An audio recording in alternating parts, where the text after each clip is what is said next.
What's up, kids? It is I, EchoCraft, and here we are, driving to the coal mine. Yes, sir, do. I'm going live today because, I don't know, getting ready for the live show tomorrow, and then the live show tomorrow night is going to be great. Synth Fighter show with the Synth Samurai. Should be a good one. But, yeah, I just wanted to talk a little bit about some things in the news. Now, one of the things that I pre-ordered and never received is the Stylophone, or whatever it's called, but the Stylophone one. Now, this one's pretty cool. Just kind of rehash that. I ordered it a while back, and I got a confirmation saying that it's ready to be shipped. That was in August, yeah. It's December, and I haven't gotten anything for payment to send them or anything, but I still want it because I had a Theremin. I had a Moog Thermini, the white one. I used it a little. It was great for live performances, but I mean, in the studio, I was kind of like, I don't know. It was fun. Let's put it that way. It was cool. However, this one does some really cool droning effects and stuff, and it just seems intriguing to me, and it's not too shabby, the price. So, yeah. So I was checking out some videos with that this morning, and I think I'm gonna buy it. I mean, it's cheap. I forget how much it was. But anyway, yeah. So that's kind of what I don't have gas for it because I already ordered it. I just haven't received anything to send them a payment, so I don't know what the hell's going on with those guys. But anyway, so the other thing that I wanted to touch base on today was Synth Samurai had mentioned, he's got gas for a lot of stuff. The Samurai is just one big Samurai gas bag, and I love that about him because he's always saying he's going to buy everything, and I love that. And you know what's funny? He probably will. Okay? But one of the things, we brought up in the past was the Solar. Was it the Solar 42, I think it's called? Yeah, the Solar 42. I just think it's and if you went to again, is it reconnecting now? Am I back? Jesus, Mary and Jehoshaphat. Oh, I don't understand why these things do this like this. They're reconnecting all the time. There's my Indian voice. We're doing voices, okay? Samurai did voices the other night. I'm doing voices today. Now, getting back to the Solar 42. Very cool synthesizer. I do like a lot of ambient stuff, droning stuff. I love doing stuff like that. I also, I write a lot of a little heavier on the heavier side. I'm a drummer and a guitar player also. So I like to play, I like to do kind of industrial techno kind of stuff. But I do get into droning and I get into ambient stuff. I think it's cool. It just kind of sends you away to a different world. And especially, if you're into sci-fi and things like that, it makes for good soundtrack music. I was talking to Hans Volt last night. We were chit-chatting about video. He's got some cool video stuff, video editing stuff. And we were chit-chatting a little bit about different computers. And I told him I wanted to get more into like animation and things like that because, I don't know, I think the music that we do, the electronic music that we do just kind of fits that sci-fi animation genre, And, I just think it'd be cool to like dive a little deeper into that. I've done a few videos here and there. I've done some soundtracks in the past for a guy named Alex Cruz. Alex was a filmmaker. I don't know if he's still doing it, but I did like 3 videos, movies, short flicks with him, and it was pretty cool. It was fun. He paid me in get this, a Roland TD10 drum set, which was probably at the time worth about $4,000 or $5,000, and he just gave it to me because he did some shoots with a band or something, and instead of renting it, it would have cost him more money to rent it, so he just bought it outright. And then he was going to literally, he called me up, he said, "Hey man, I'm going to throw this in the garbage. I'm going to throw this in the dumpster out in back of the studio." And I'm like, "What?" He goes, "Yeah, if you want it, come on down and get it." So I'm like, "Well, what is it?" And he's like, "Oh, it's an electronic drum set. I don't know, it's made by Roland." And I go, "Does it have like white mesh pads?" He goes, "Yeah, it's one of those." I go, "Okay, where are you?" He says, "I'm home right now." And dude, I literally, guys, I got into my car and he lived in Braintree, Mass, which is quite a ways from me. And I literally drove down there that day and picked it up. And it was mint. There was nothing wrong with it. So I took it home, set it up, and I was looking to get a drum set anyway, because I had an acoustic kit, and I couldn't in my apartment have an acoustic kit.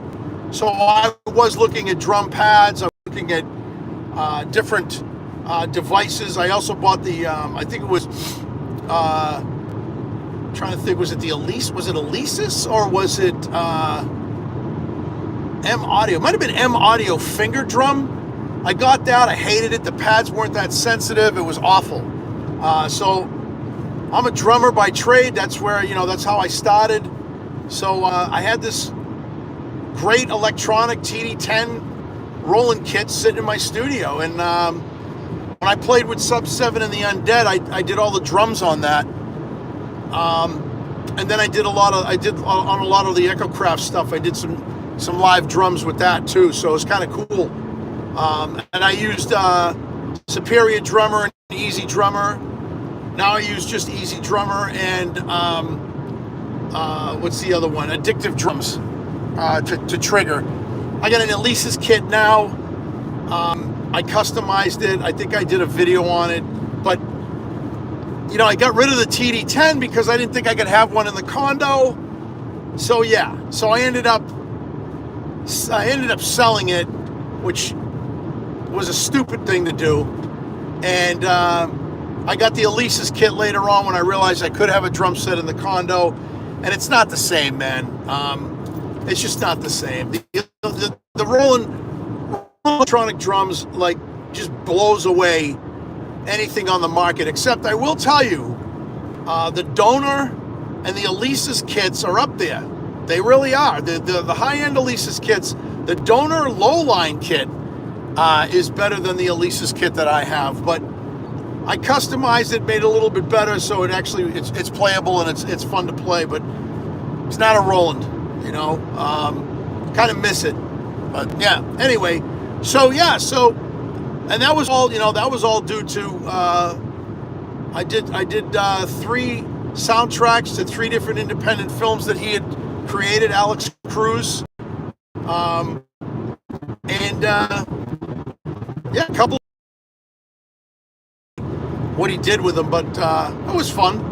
And then I did a soundtrack for a young lady by the name of Stacy Petrofitta.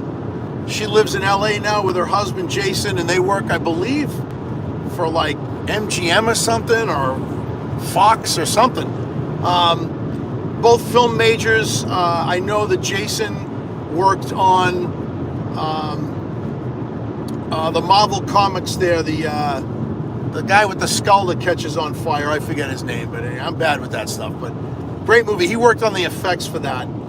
But I did a movie called Nowhere, and that was a quick, maybe 20-minute, 30-minute film that I did soundtrack on, and that was fun. And I dabbled in the I dabbled in the soundtrack world for a little bit. It's what I really like to do. In the past, I worked with a friend of mine, Dave Restivo. We did an album called Pangea.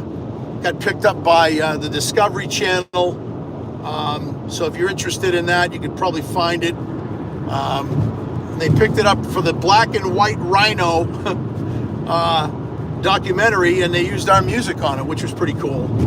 I've had some success with the Muger Omni Theater in Boston at the Museum of Science. They played the Pangea album, and I think they still do. I'm not sure, when people are being seated in the theater. I'm just going through a bunch of stuff that I've done. I wrote some music for the guys on Broken Window Theory, who just aired a new video Sunday, and played one of my tracks off of my new album, Corvo's Gate, which is Latin for Raven's Gate. And they played that track, which was kind of nice. I've done some stuff with them in the past. Featured two tracks featured my violinist from my old band, Kala Bilger. She's done stuff with the Boston Symphony, and I forget what else. The Trans-Siberian Orchestra she played with. So, I've played with some credited musicians. I've done some cool stuff. But yeah, man, so like I was saying to Hans, I want to get more into doing animation and maybe some AI stuff. I know it's very difficult to get things pinpointed, like Hans was saying, but once you get used to the prompts and the algorithm, you create some cool stuff, I know I just went off on a tangent. Sorry. What's up, everybody in the chat? Just wanted to, say hello. I can't read anything because I got my stupid sunglasses on. People ask me why I wear sunglasses all the time. I've asked, people in work have asked. I have very sensitive eyes. I have my right eye I had surgery on, and it didn't go very well, and I got to have surgery again. Not going back to that place that I had the surgery, but so my eyes are very sensitive to light as well. So I wear an indoor sunglass at work. I got permission to do that because the lights in work are very, very bright. And so that's why I wear sunglasses all the time. Even when I'm doing my podcast, on my video cast, for YouTube, in the studio, I've got bright lights. I've got some video lights in the studio that are very bright, and I do like wearing sunglasses when I'm doing that stuff. So that's why I wear them. Plus, it looks cool with Samurai, because I know he's been wearing sunglasses ever since he started. And Samurai's a beast. He's awesome. He sent me a pair of his glasses, the green ones, the green Samurai glasses. And so anyway, I'm probably going to do an unboxing video tomorrow on the Patch Bay. It's going to be a quick one. It's just a freaking Patch Bay. But I'm going to try to break out some pedals and try to hook that stuff up, because I'm very curious. I used to have Patch Bays in the past. I hate them.